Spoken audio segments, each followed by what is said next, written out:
Histologi. Histologi merupakan suatu ilmu yang mempelajari tentang struktur sel dan jaringan tubuh secara detail menggunakan mikroskop. Histologi juga dapat disebut sebagai ilmu anatomi mikroskopis. Di dalam histologi ada beberapa hal yang dipelajari, seperti sel, jaringan, organ, dan sistem organ. Yang pertama ada sel. Sel merupakan unit terkecil dasar kehidupan.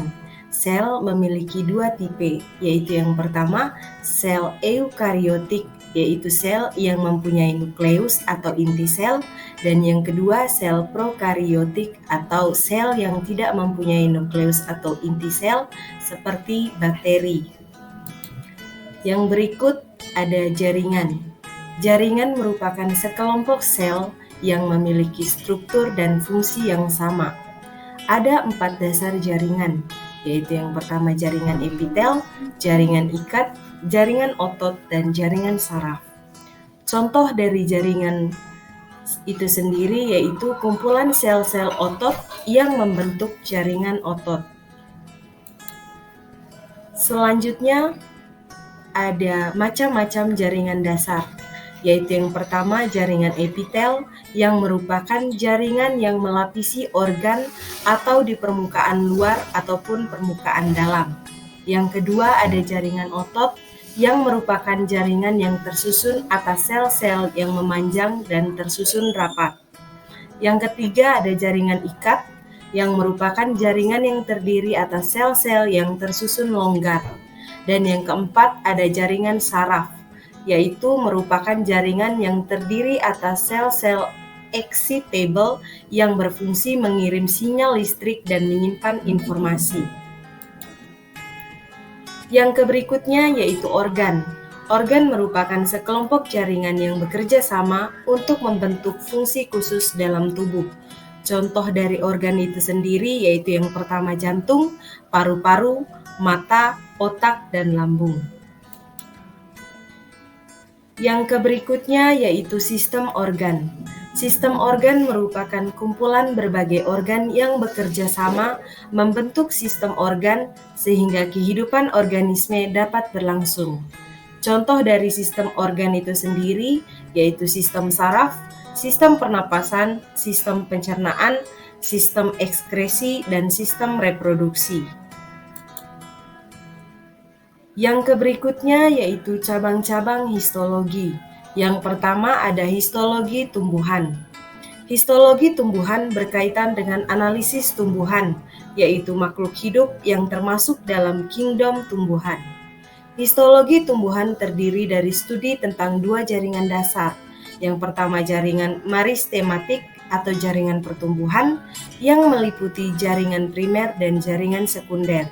Yang kedua ada jaringan dewasa, termasuk jaringan parenkim, penyokong, pelindung, sekretori, dan konduktif. Yang kedua ada histologi hewan.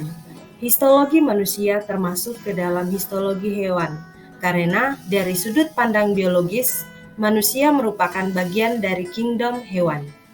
Namun, ini merupakan bidang minat tertentu sejauh menyangkut kesehatan. Histologi hewan mencakup studi tentang jaringan berikut. Yang pertama, jaringan ikat yang menyatukan berbagai jenis jaringan tulang rawan, jaringan tulang, jaringan adiposa, dan darah. Yang kedua, jaringan epitel, yaitu jaringan yang melapisi permukaan tubuh. Yang ketiga, jaringan otot, terdiri dari sel-sel yang menggunakan energi kimia untuk menghasilkan gerakan. Dan yang terakhir, jaringan saraf yang mengacu pada neuron yang mengirimkan informasi berguna ke tubuh. Selanjutnya ada metode histologi. Proses histologi mengacu pada teknik histologi yang diperlukan untuk mempelajari jaringan. Ini didasarkan pada serangkaian langkah dasar. Yang pertama, pendahuluan, di mana jaringan diperoleh, misalnya dengan biopsi. Yang kedua ada fiksasi, merupakan suatu proses yang bertujuan untuk melestarikan ciri-ciri kain melalui berbagai teknik. Yang ketiga ada inklusi, yang merupakan metode untuk mengeraskan jaringan agar memudahkan pemotongan untuk studi perbagian. Yang keempat, ada pemotongan yang mengacu pada proses pemotongan jaringan yang mengeras yang dilakukan dengan bantuan alat yang disebut mikrotom. Yang berikutnya ada pewarnaan. Ini adalah proses yang meningkatkan kontras melalui pewarnaan karena di bawah mikroskop banyak jaringan tidak berwarna. Yang terakhir, pengamatan, mengacu pada proses observasi dan analisis yang dilakukan oleh spesialis melalui mikroskop, dari mana dimungkinkan untuk menarik kesimpulan. Berikutnya yaitu manfaat histologi. Sangat penting untuk memahami fungsi organisme hidup yang berdampak pada penelitian medis dan ilmiah secara umum dan bahkan pada ekonomi. Sebagai contoh, yaitu yang pertama, identifikasi patologi yang mempengaruhi kesehatan, baik melalui patogen, yaitu virus dan bakteri, maupun melalui ketidakseimbangan dalam tubuh seperti diabetes, kolesterol tinggi, hemofilia, anemia, leukositosis, dan lain-lain. Yang kedua, ini memungkinkan untuk mengeksplorasi hipotesis, mengidentifikasi masalah dan solusi melalui kultur jaringan. Yang ketiga, ini dapat mendorong pengembangan pertanian. Yang keempat, berkolaborasi dalam proses investigasi kriminal. Dan yang terakhir, untuk memberikan informasi khusus untuk penelitian arkeologi. 2. Sitokimia. Sitokimia merupakan cabang biologi sel yang digunakan dengan deteksi konstituen sel melalui analisis biokimia dan teknik visualisasi. Sitokimia merupakan studi tentang lokalisasi komponen seluler melalui penggunaan metode pewarnaan. Istilah ini juga digunakan untuk menggambarkan proses pembuatan konten fitokimia sel. Yang berikut, macam-macam pewarnaan sitokimia. Yang pertama, pewarnaan peroksidase, di mana ada kalanya pembedaan jenis leukosit menemui kesukaran, teristimewa jika menghadapi sel muda atau abnormal. Dalam keadaan itu, boleh dipergunakan kenyataan bahwa granula dalam sel jajaran limfosit tidak ada. Salah satu yang sering dipakai untuk membedakan sel jajaran granulosit dan monosit dari jajaran limfosit atas dasar dan atau tidaknya peroksidase. Yang kedua, pewarnaan Sudan Black. Dasar pewarnaan Sudan Black adalah pewarnaan lemak, di mana pewarnaan ini dipakai untuk mewarnai granula neutrofil karena membran granula neutrofil mengandung fosfolipid. Ada korelasi antara sudanfilia dengan aktivitas mieloperoksidase. Mungkin hal ini disebabkan oleh pewarnaan lemak pada granula oleh Sudan Black, sedangkan mieloperoksidase terdapat di dalam granula atau zat pewarna itu bereaksi melalui aktivitas enzim.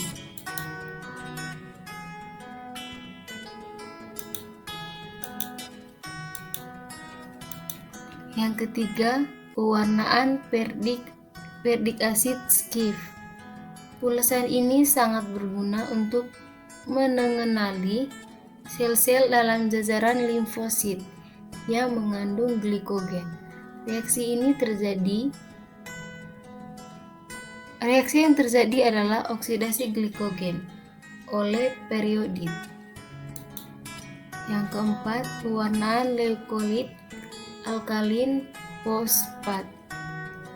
Adanya enzim dalam granula dan sitoplasma sel dan jaringan granulosit dapat dipergunakan untuk membedakan dari leukosit jajaran lain.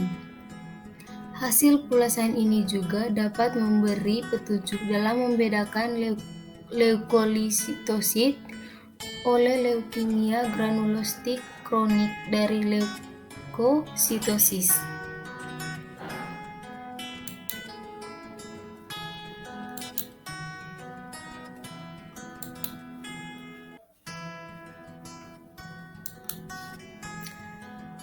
Pewarnaan sitokimia pada leukemia adalah untuk membedakan antara leukemia limfoid dan mieloid.